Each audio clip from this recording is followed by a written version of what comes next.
일단은 희망이 없어요. 어떻게 해요? 네.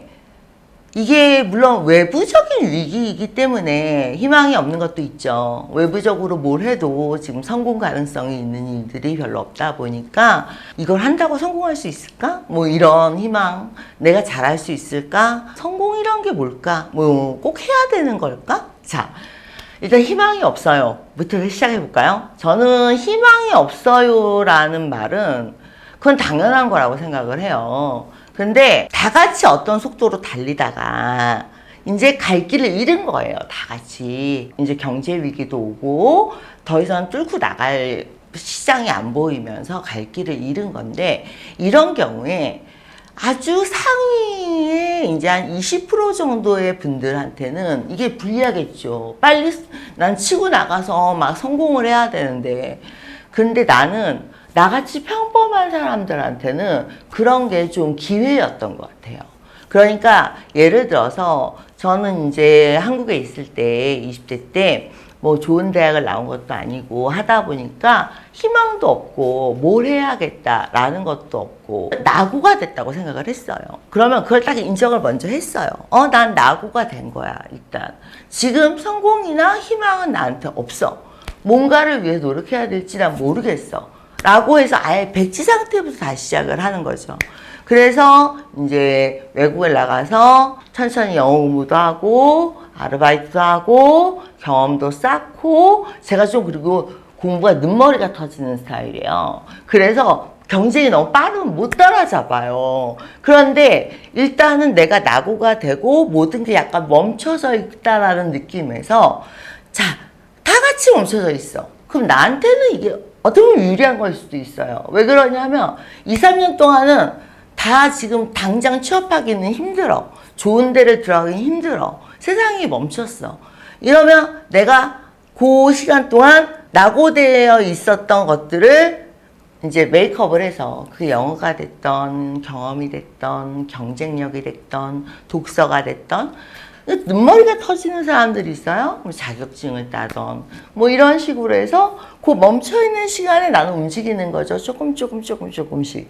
그래서 다시 이 사회가 정상화가 돼서 경쟁이 붙어서 사회가 이렇게 치고 나갈 때 나는 같은 선상에서 이제 치고 나갈 수 있는 거죠. 그래서 나는 희망이 없거나 한 번쯤 낙오가 됐을 때는 차라리 그걸 인정하고 한 박자 쉬고, 한 박자 쉬고. 어차피 난 눈머리 터지는 스타일이야. 공부만으로는 성공하기 힘들고 자격증이라든지 경험이라든지 아니면 나만의 기술이라든지 이런 거를 좀 더 시간을 벌어서 가야지 성공할 수 있고 자리를 잡을 수 있는 사람이야 라고 생각하고, 이 물 들어올 때 노를 저어야 되는데 물이 안 들어와서 아무도 노를 안 짚고 있잖아요. 그러니까 나는 근데 좀 늦춰져 있는 사람이란 말이야. 그렇게 좋은 대학도 못 나왔고 스펙도 없고 뭐 경쟁력도 없고, 그런데 다 노를 못 짚고 이제 쉬고 있어. 그때 나는 뒤에서 열심히 노를 짚고 따라가는 거죠. 그래서 나중에 다시 경기가 좋아졌을 땐 다 같이 똑같은 출발선상에서 출발할 수 있으니까 나는 그런 게 오히려 더 긍정적이라고 보거든요. 저처럼 평범한 사람들은 우리나라가 그동안 너무 속도가 빨랐어요. 경쟁 속도도 빠르고 발전 속도도 너무 빨랐기 때문에 낙오에 대한 두려움을 항상 갖고, 뭐 몇 살 때까지는 취업을 해야 돼, 몇 살 때까지는 집을 사야 돼, 몇 살 때까지는 뭘 해야 돼, 이런 게 거의 정해져 있었거든요. 뭐 25, 6이면 취업을 해야 되고 30이면 결혼을 해야 되고 35이면 집을 사야 되고, 이런 게 너무 다 정해져 있었는데 요즘은 어떻게 보면은 침체예요. 하지만 내 개인적으로 내가 터지는 늦둥이, 머리도 좀 늦게 터지고 노력도 좀 늦게 터지고 그러는 스타일이라면 오히려 나한테 요 시기가 남들보다 좀 많은 걸 준비해서 남들과 동등하게 출발할 수 있는, 다시 출발해 볼 수 있는 그런 기회라고도 생각해 볼 수 있거든요. 그래서 이게 생각하기 나름인 것 같아요. 저는 사실 한국에서 이제 굳이 유학을 갔던 이유가 외국은 경쟁의 속도나 이런 속도가 이렇게 빠르지 않아요. 그러다 보니까 저같이 느린 사람들도 충분히 천천히 공부하고 느끼고 필요성을 느끼고 또 공부하고 경험을 하고 공부하고 자격증을 따고 한 8년이라는 시간을 그러고 한국에 돌아왔을 때 한국 경쟁이 여전히 빨랐어요. 그리고 빠르게 돌아가는 시장이었지만 그래도 8년이라는 시간을 내가 경쟁으로부터 보호한 거죠, 나를.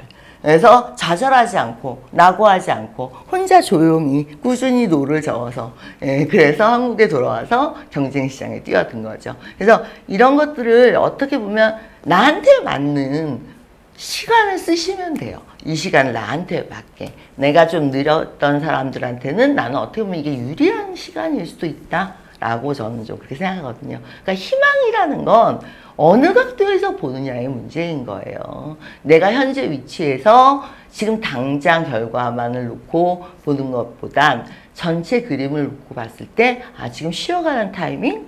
이때 나는 그럼 조금이라도 더 열심히 뭘 해서 조금이라도 시간을 벌 수 있는 타이밍? 이렇게 볼 수도 있는 거거든요. 한번 잘 생각해 보셨으면 좋겠어요.